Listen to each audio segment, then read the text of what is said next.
What's up, guys? Welcome back to the channel. We got the M40i, the Tesla P85. I hope you guys really enjoyed the car cruise to end COVID videos, part one and part two.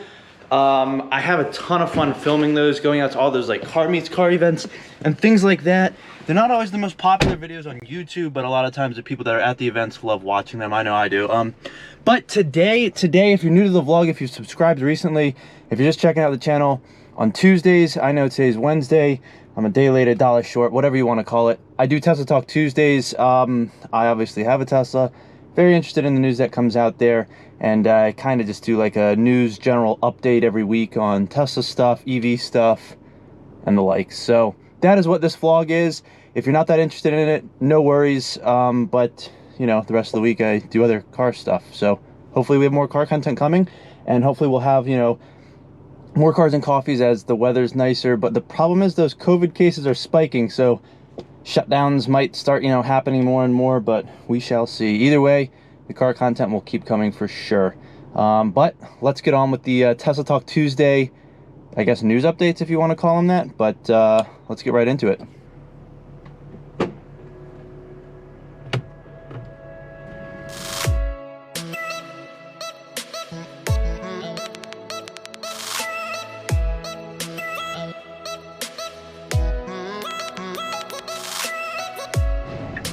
I mean, guys, even though it's a Tesla Talk Tuesday, we're still gonna start off with the obligatory Tesla pool because, well, why not? There we go. A lot of wheel spin, All right, so first and foremost, if you guys are still watching at this point, I am a car guy. I'm not just all about like EVs. That's why I go out to these car rallies. I have a ton of fun with this stuff, and it is why I'm looking at still getting a second car that is not an EV. At least I don't think it will be. But that is besides the point. I do want to say that this stuff isn't all around like Teslas, but the first thing I'm going to talk about is the Porsche Taycan. I've heard great things about this car. However, the range just isn't quite up to snuff.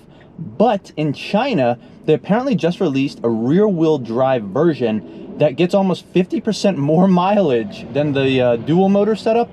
So supposedly, based on, I think it's like NADEC, some sort of testing, it got 303 miles of range, which is pretty impressive because in the US, the like dual motor setups only get like 200 miles of range. So that's a pretty drastic difference. However, the performance is quite less. It's 5.4 seconds 0 to 60. So to put that in perspective, that is like a standard range plus Model 3 kind of 0 to 60 range. And then to put it into further perspective, my car, which gets 240 to 250 miles of range and is 6 years old at this point with a rear-wheel drive, with a rear motor only, gets 0 to 60 times in like mid to low 4-second range, depending on, you know, if the tires are new and how charged I am and whatnot. But either way, pretty slow, but the range is good. It is still a 2-speed transmission, so that is, I guess, one of the differences in the Taycans. It's kind of like a first gear from 0 to 60 pool, and then they have a higher gear to get, you know, I guess, better efficiency at higher speeds. But it is interesting that's coming out. Hasn't been announced yet whether or not that's coming to the US, but yeah, it's pretty interesting that they're coming out with a rear-wheel drive only model with almost 50% more range. All right, the obligatory highway pool. I mean, this thing moves pretty quickly at higher speeds. All right, and back to a quick rundown of some Tesla stuff. So Elon is still predicting that they might be break even in Q2 despite the global pandemic that's afoot. So over probably tomorrow or Friday, Thursday or Friday, they usually come out with delivery numbers. So if you didn't know, they do a huge push at the end of the delivery like timeline or the quarter. So I guess people that were supposed to get like Model Ys, if there was a very same spec sort of Model Y in the area, sometimes they'll either offer incentives or say like, hey, you can pick up your car, you know, or if it's in the area, they'll say, hey, you can pick up your car a day or a week early, but it might be at like a slightly different service center or something like that, just to get more cars delivered by the end of the quarter. If they can be break even, that's fantastic. On that news, the stock is up about 5% today, over $1,100 per share, has over a $200 billion market cap. And similarly, with this end of quarter push in deliveries, they also upped full self-driving. So if you're unaware, Tesla has, you know, autopilot. but they also are basically pre-selling full self-driving. So when that's available, you know, you have basically the ability of, once they do that software push, you can drive your car without any intervention from point A to point B, yada, yada, yada. But the point is, they are bumping that price, and today is the day that they bumped that price. It went from $7,000 to $8,000. So if you didn't get it, you didn't get it, but you still can get it. It's just $1,000 more, but yeah. And some other interesting things, I guess there have been some like police forces in the US that have started using Model 3s as police cars.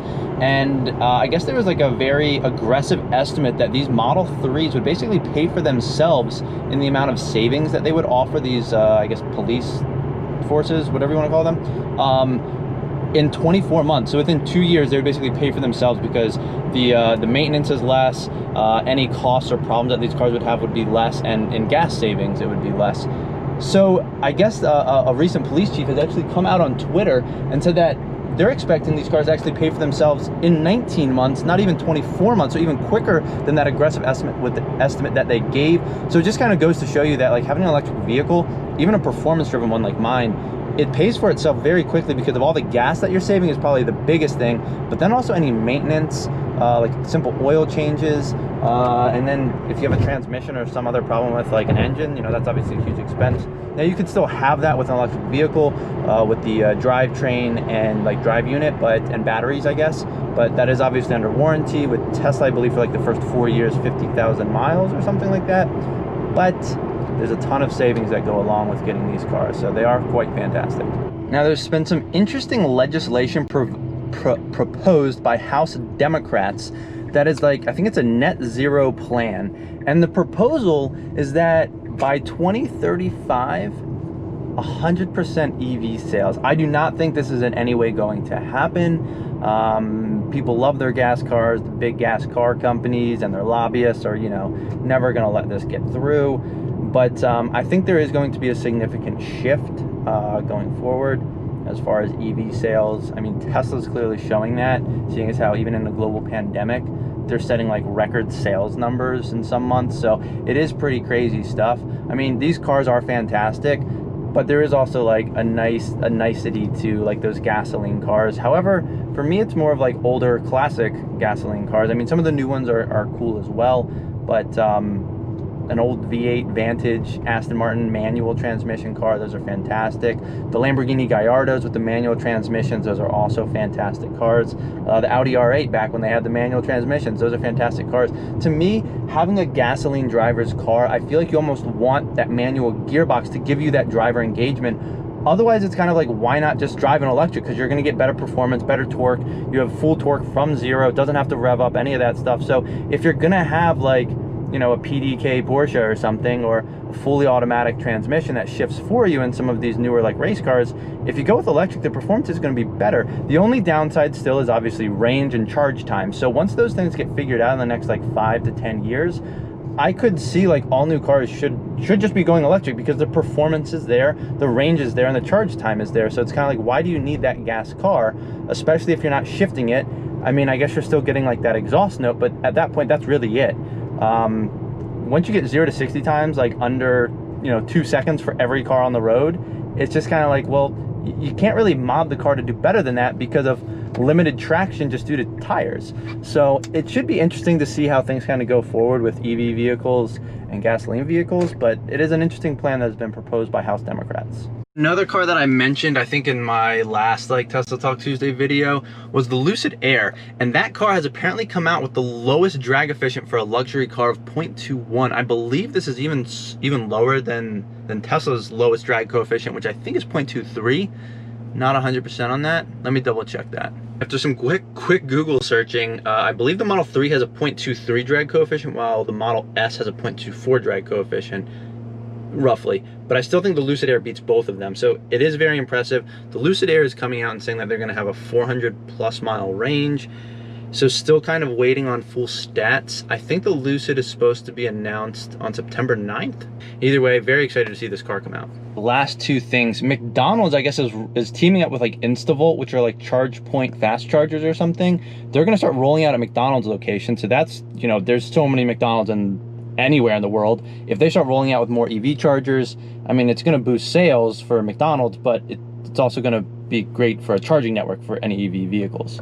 So right now this is being rolled out in the UK, this rapid charging network. So it'll be interesting when this comes to the US and if it does and how quickly, but either way, it is helping to sort of build out that infrastructure in the UK. If that goes well, I guess one can only hope that comes to the US, so then cars like the Taycan that don't have access to the Tesla supercharging network can actually charge more quickly and become, I guess, more competitive with the Tesla, because that is one thing that I really love about my car, the supercharging network. And then last, in addition to sort of talking about that charging network that's coming out, EV Passport, I guess, is it's a collaboration between Recharge, which is an angel-backed like startup company, and Smart Car, which isn't actually Smart Car. It's like an API connected smart car thing.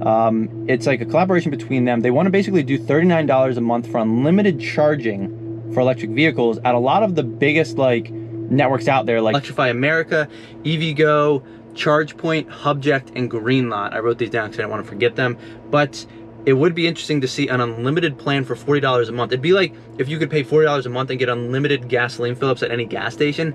Think about that in terms of like what this app is. So the app would allow you to find chargers around you, and it would tell you how quickly those chargers charge. So you would know like, hey, I can go to this charger and charge for 10 minutes, or I can go to another charger and charge for 20 minutes and get the same amount of range. So if one's faster, you might want to use that one. However, the other one might have restaurants or somewhere to eat nearby. So very interesting stuff coming out there.